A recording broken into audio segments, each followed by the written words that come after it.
Nous recevons la présidente du syndicat des professionnels en soins infirmiers et cardio-respiratoires du Bas-Saint-Laurent, Cindy Soucy. Bonjour, Madame Soucy. Bonjour. Samedi dernier, la Fédération interprofessionnelle de la santé du Québec dénonce la gestion du CIS du Bas-Saint-Laurent face à la crise sanitaire que nous vivons. Est-ce que vous pouvez nous expliquer la situation? Bien, comme vous le savez, puis vous l'avez vu aujourd'hui aussi, au niveau du Bas-Saint-Laurent, on est une région qui est épargnée par la pandémie de COVID-19 actuellement. On est encore à 34 cas aujourd'hui. Et ce qu'on dénonce, dans le fond, c'est qu'on trouve que le CIS Bas-Saint-Laurent manque peut-être un peu de proactivité. Étant donné qu'on est une région qui est épargnée, on considère que le CIS Bas-Saint-Laurent pourrait mettre des mesures locales en place pour s'assurer de garder notre beau taux notre belle ligne, si vous voulez, au niveau de la pandémie. Et on trouve qu'il y a un petit peu de lacune à ce niveau-là par rapport au CIS. Si je vous donne, par exemple, au niveau des CHSLD, parce que c'est ce qu'on entend parler beaucoup de ce temps-ci, pourquoi ne pas offrir déjà les uniformes entretenus et fournis par l'employeur pour diminuer le risque de propagation du virus, mais c'est pas actuellement le cas ici au Bas-Saint-Laurent. Ça, c'est une chose qu'on déplore, par exemple. Ça doit être à cause qu'on a moins de cas que les autres régions? Écoutez, le CIS dit que c'est plus un problème de vouloir et non de pouvoir.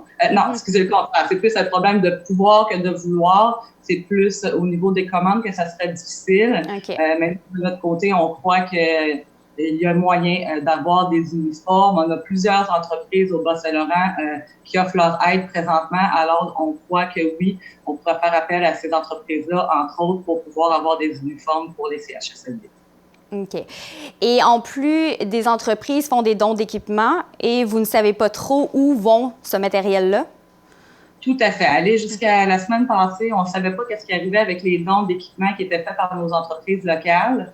On a appris à la fin de semaine que tous les dons qui sont faits par nos entreprises sont évalués en fonction des dates de péremption, que ce soit les bons produits et qu'ils sont adéquats et que par la suite sont vraiment distribués au niveau des hôpitaux où les entreprises voulaient faire le don.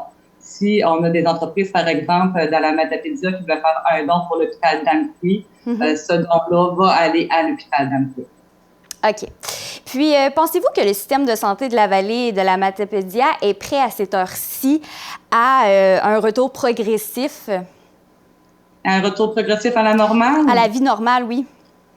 Écoutez, faut pas oublier qu'avant la pandémie, au niveau de la Matapédia, c'était extrêmement difficile. On avait beaucoup de problèmes d'attraction et de rétention du personnel au niveau de la vallée de la Matapédia. C'était extrêmement dur. La pandémie actuelle ne fait qu'accentuer ce problème-là. On n'a pas plus de ressources présentement qu'on en avait avant la crise de la pandémie.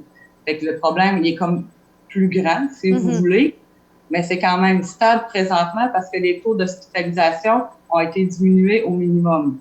Fait que présentement, c'est stable. Mais si on vient avoir une vague de cas qui est en hausse importante, ça va être extrêmement difficile pour les équipes de soins de la vallée de la Matapédia de subvenir de façon sécuritaire et de garder leur santé à travers tout ça parce qu'elle était déjà en souffrance bien avant la pandémie.